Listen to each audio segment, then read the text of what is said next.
তো বন্ধুরা দেখো, সকাল সকাল স্নান টান করে চলে এসেছি। আজকে যেহেতু পয়লা বৈশাখ, সকাল সকাল স্নান করে একটা নতুন নাইটি পরে নিয়েছি সারাদিনের নামে। তো ইচ্ছা আছে রান্না করে আর একবার গা ধুয়ে নাইটিটা চেঞ্জ করব, কারণ গরমে তো নতুন নাইটি পরে থাকলে আরও বেশি গরম লাগবে। আর দেখো, নাইটিটা কিন্তু আমি মারিনি, সাইড মারিনি, কিন্তু তাও দেখছি ভালোই ফিটিংস হয়েছে। হ্যালো বন্ধুরা, good morning and welcome back to my channel. আশা করি তোমরা সবাই খুব ভালো আছো, সুস্থ আছো, আর আমরাও সবাই খুব ভালো আছি। আর পয়লা বৈশাখের অনেক অনেক শুভেচ্ছা, ভালোবাসা। তোমরা সারাটা বছর খুব ভালোভাবে কাটাও। তো দেখো, সকাল সকাল স্নান করে নিয়েছি, আর সোনাইদি বোজেন সবারই স্নান হয়ে গেছে। বোজেন জগৎপুরে গেছে, ও হচ্ছে ওই ফুল মিষ্টি আনতে গেছে। তো আসুক, সোনাই পুজো দেওয়ার কথা ছিল, কিন্তু কিছু কারণের জন্য সোনাই পুজোটা দেবে না। আর আমার তো রান্নাঘরে এখনই ঢুকতে হবে। সোনাই এই বোজেন হচ্ছে ফুল মিষ্টি দিয়ে ও আবার কেষ্টপুর যাবে। আজকে কিন্তু নিরামিষ খাওয়ার কথা, কিন্তু ও মানতে চায় না। ও বলেন না, আজকে পয়লা বৈশাখ, সারা বছর কি নিরামিষ খাবো নাকি? ওই জন্য ও খাসির মাংস আনতে কেষ্টপুর গেছে, এই যাবে আর কি, বাড়ি এসে ফুল মিষ্টি দিয়ে তারপরে। তো এই জন্য সারাদিন আজকে এই গরমের মধ্যে রান্নাঘরেই থাকতে হবে। আর আজকে তো মারাত্মক গরম পড়েছে, আর আগামী দিনেও নাকি খুব গরম পড়বে।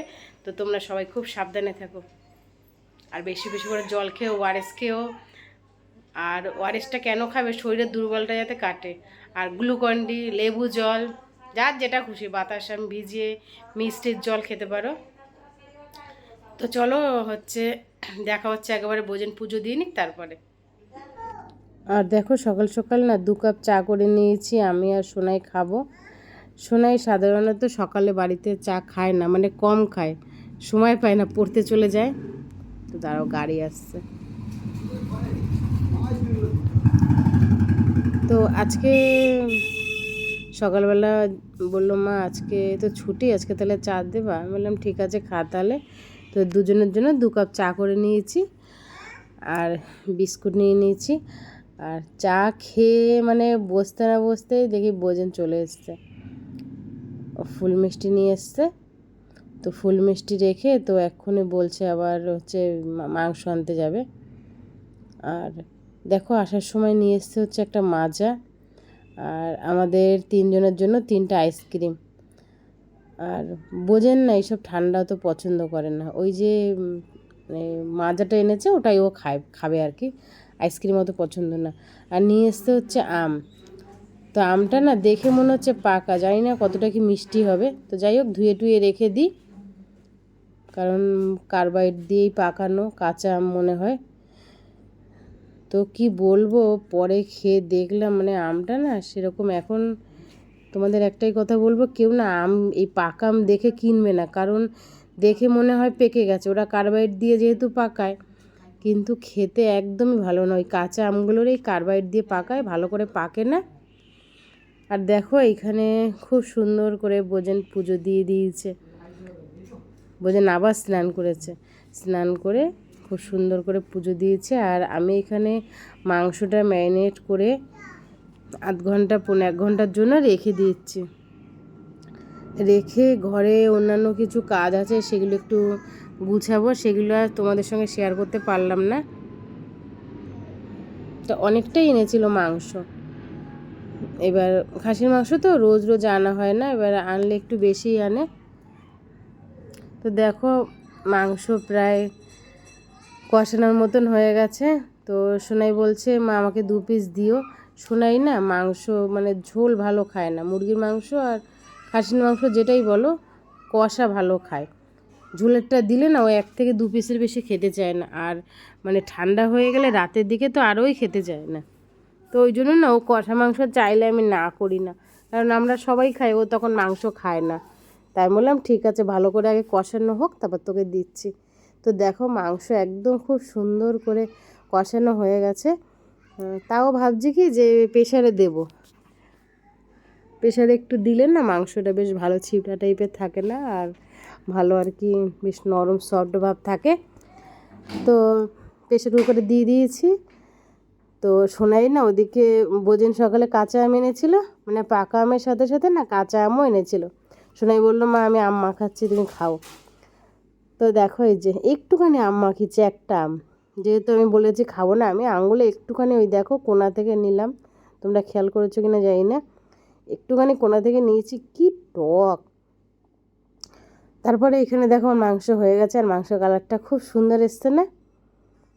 আমি বেশি ঝোল রাখিনি, মানে মাংসর ঝোল মাঝে মাঝে ভাল লাগে, মাঝে মাঝে ভাল লাগে না, তো ঝোল বেশি রাখিনি, মোটামুটি অল্প মতো রেখেছি।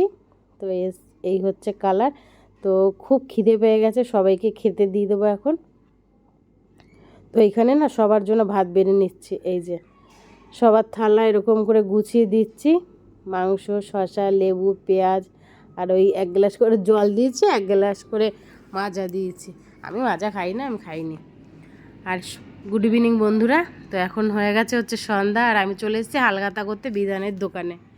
তো বিধানের দোকানে না অনেক দিন আগে আমি একটা কানের বানাতে দিয়েছিলাম, তো তখন কিছু টাকা দিয়ে বানাতে দিয়েছিলাম, তো আবার 5,000 টাকা দিয়ে এসেছি, আবার যখন নেব তখন বাকি টাকাটা দিয়ে নিয়ে আসব। তো দেখো বিধান এইবার লাড্ডুর প্যাকেট করেছে, প্রতিবার বিধান খুব ভালোই মানে আয়োজন করে, গেলে একটা ঠান্ডা খাওয়ায়, আর এইবার দেখো একটা ছোট্ট বোতল করে রেখেছে, আর একটা ক্যালেন্ডার করেছে, এই যে লক্ষ্মী আর গণেশের খুব সুন্দর একটা ছবি করেছে। প্রতিবার মিষ্টির প্যাকেট দেয়, এবার দেখছি লাড্ডুর প্যাকেট দিয়েছে, আর মানে যারা যারা যায় সবার হাতেই ঠান্ডা ধরায়। তো বন্ধুরা এই ছিল হচ্ছে পয়লা বৈশাখের ভিডিও সারাদিনের। তো এখন ঘড়িতে বাজে হচ্ছে 10:30, আমাদের এখনও খাওয়া দাওয়া হয়নি। তো দুপুরে খাসির মাংস না আছে কিছুটা, সবটা খাওয়া হয়নি, কিছুটা আছে, আর অল্প ভাত আছে, ভাতটা ভোজনকে দেবো, আর আমরা 3 জনে রুটি খাবো। তো 3 জনে মানে 6টা রুটি করে নিয়েছি, দুটো দুটো করে। তো আজকে রাতের ডিনারটা ওটাই খাবে। আর ভোজন দেখো এই গরমে কম্বল গায়ে দিয়ে শুয়ে আছে, কারণ এসি চলছে তো ঠান্ডা লাগছে ওই জন্য। আর আমার গায়ে মোটে ঠান্ডা হচ্ছে না, কিন্তু আবার যদি রাতে মানে যখন ঘুমাচ্ছে এসি চালিয়ে, তখন আবার মানে বুকে মনে হয় শ্বাসকষ্ট হচ্ছে, যেহেতু অনেকক্ষণ, আর আমি না গায়ে কিছু দিয়ে শুতে পারি না, ওই জন্য আমার ঠান্ডাটা মানে পুরো বুকে লাগছে, ঠান্ডা হাওয়াটা, ওই জন্য মনে হয় আমার মানে অসুবিধা হচ্ছে। গায়ে চাদর দিয়ে ঘুমালে এই অসুবিধাটা হয় না। তো মাঝে মাঝে ঠান্ডা লাগছে, এসি অফ করে দিচ্ছি, আবার চালাচ্ছি, এই সারা রাত এই করছি। এবার রিমোট নিয়ে ঘুমায়, অসুবিধা হয় না, রিমোট থেকে যেহেতু অফ করি। তো যাই হোক, আজকের ভিডিওটা যদি তোমাদের ভালো লেগে থাকে অবশ্যই লাইক কমেন্ট শেয়ার করে দিও। আজকের মতো টাটা, দেখা হচ্ছে নেক্সট ভিডিওতে।